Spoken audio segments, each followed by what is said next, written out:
I'm not going to take all the tape off just yet, but get enough of it we can see it.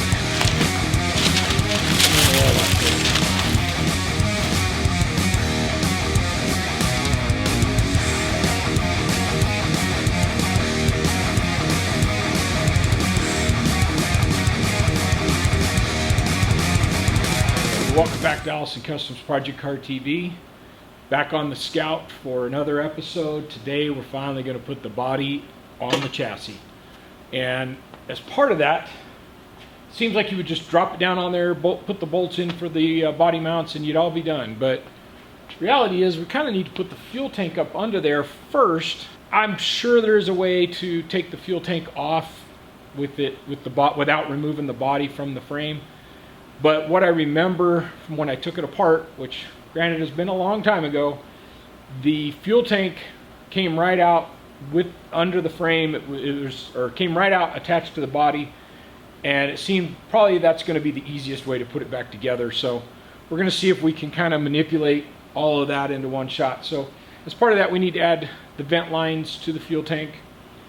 We need to do a small short wiring harness so that we can later we'll have a plug on there so that we can just plug in the fuel pump and the fuel sending unit, because remember we're doing fuel injection, so our fuel pump is mounted in the tank. So if you want to see how I did that, go back and check out the video. I'll put it on one of these corners somewhere and get you a link to that. Anyway, I'm going to put that together. You'll see that next, and then we're going to get some rubber to try and soft mount the tank a little bit so we're not metal on metal. And then start putting this thing together. Alright, so what we're doing is just getting a few of our vent lines run.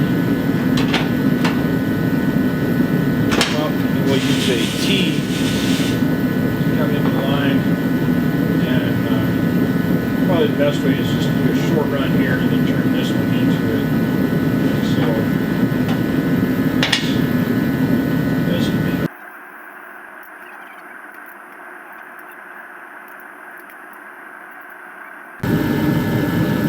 using some clamps that are like one-time use crimp clamps. You do have to have a special pair of pliers for them, but they'll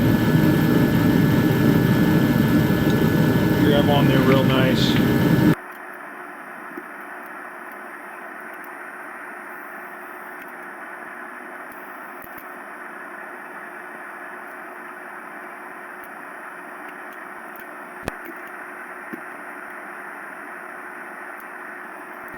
Next up, we need to wire up our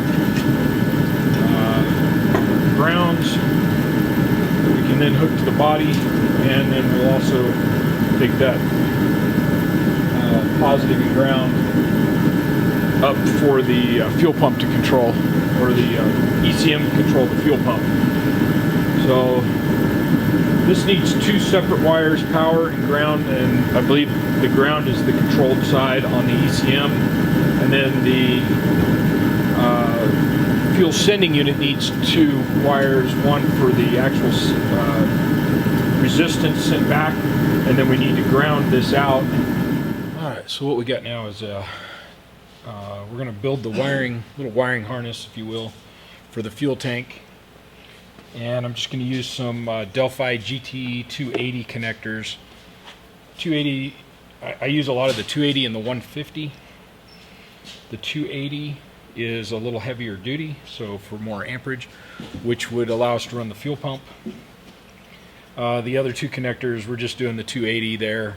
We could obviously do a 2-connector 280 series for the fuel pump, and then we could do a 2-pin 150 series for the fuel sending unit, but I really don't see any reason to have 2 connectors over there. So that's my thinking on that. We're going to run 14 gauge wire for the fuel pump.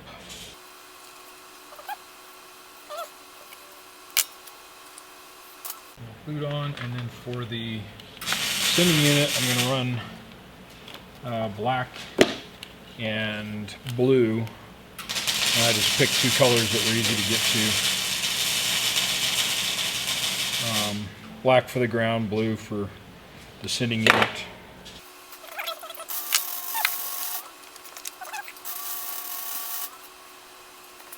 And then we need male connectors. We're doing a male side on there because then if something ever got in that connector, it's hooked directly to a non-power source side, so it won't matter. So we can do those. And those. And if you go back and look, I've shown you these universal crimpers. They do an excellent job for, you can buy, they do an excellent job for these GT280 plugs. And you can buy specific connector. Yeah, every now and then it'll pop that circuit breaker.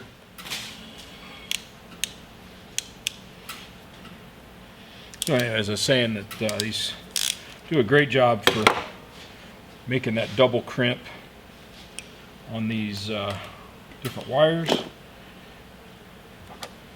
So I've done a video on different crimpers, and like I said, manufacturer made their own set of pliers, but they're like $300 or something, and I've used some. They're a little quicker, with just a little extra time to make sure you have everything lined up properly. These work just fine, and they're like $40, and they'll do, the jaws are replaceable, so they do multiple different types of connectors. I'll just check them all, make sure nothing wants to pull loose. The wire is good and connected. And then really doesn't matter which side you choose to put where, but the different pins are labeled A through, on this one will be A through D. So this is the A side down here. So we're just going to go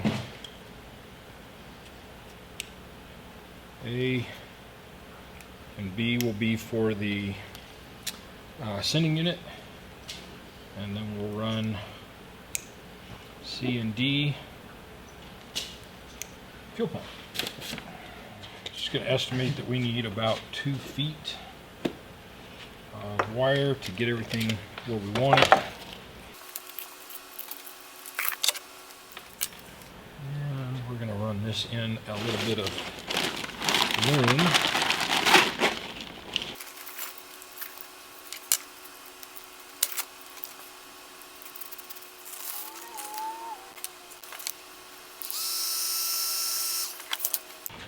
And then on the other end of this, we're going to terminate the 2 larger wires with ring terminals to go on the fuel pump. And then the 2 smaller ones, one of them is going to get a new spade terminal so that we can then have that extension off of there, and then the blue one will also get a ring terminal.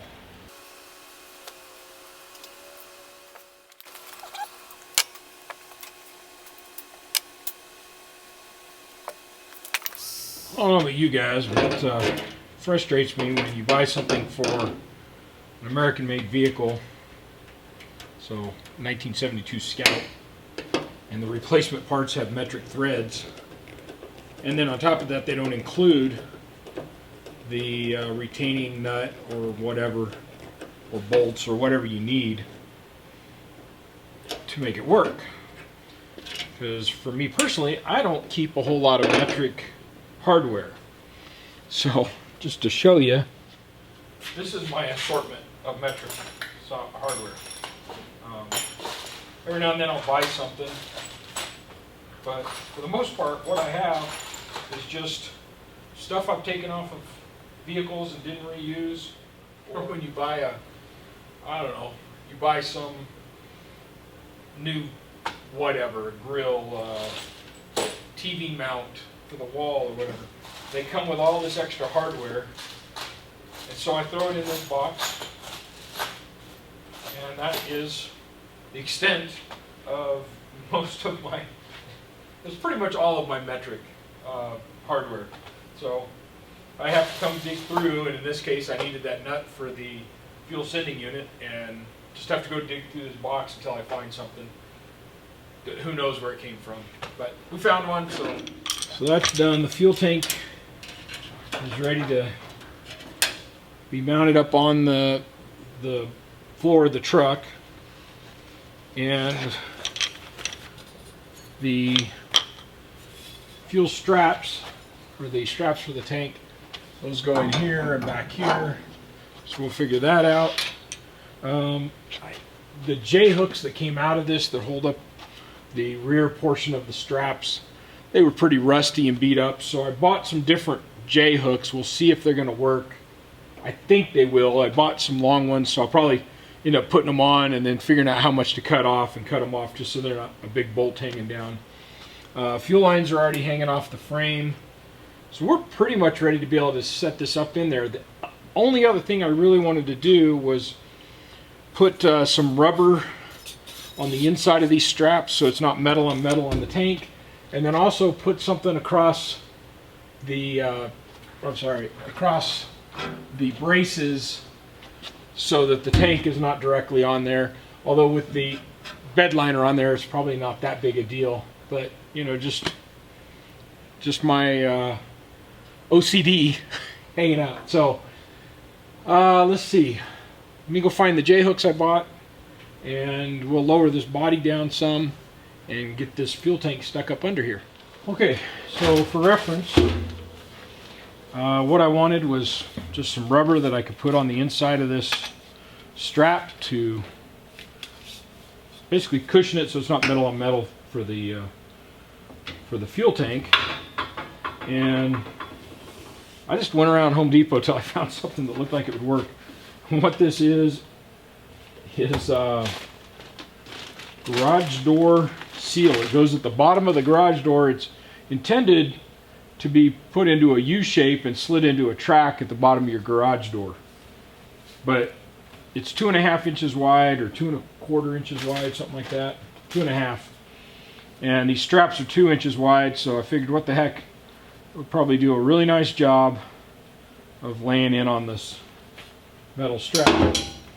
And then, because I also didn't want to put like foam there that would hold moisture, you know, so there's other products like a weather seal or something that would cushion it, but it would hold moisture, and I didn't really want to go down that road. The other thing I got is a rubber weather strip, and it, like I said, it's rubber, so it shouldn't hold moisture. And I'm going to put that on the top of the body up here, any place that it's going to contact with the top of, or so it's the bottom of the body contacting with the top of the fuel tank. Those are my two ideas for just protecting the tank as much as possible. Alright, so what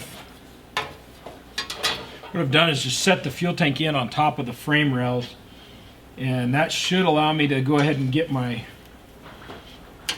fuel lines in place. Alright, so where we're at is I've moved the frame back, got it to where I'm pretty confident that we're in the right spot for body mounts and everything to line up.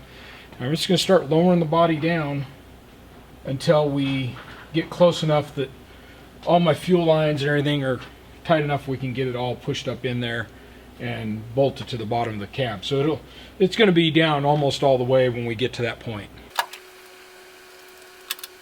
Skipping around here a little bit, but one more reveal, because we're in the process of lowering this body down. I want to show off the firewall.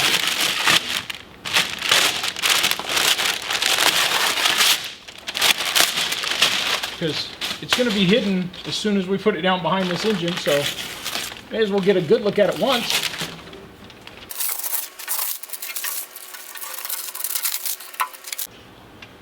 Well, what do y'all think? Let me know in the comments. Curious.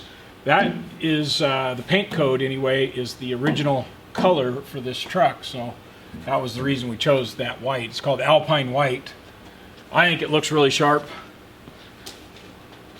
Now let's lower this thing down some more. So what we're trying to do is get all of the wiring, fuel lines, anything that needs to be protected inside this little channel or on the outside of it. Doesn't really matter which, as long as they're not trapped underneath that piece of metal there that the fuel tank rests against.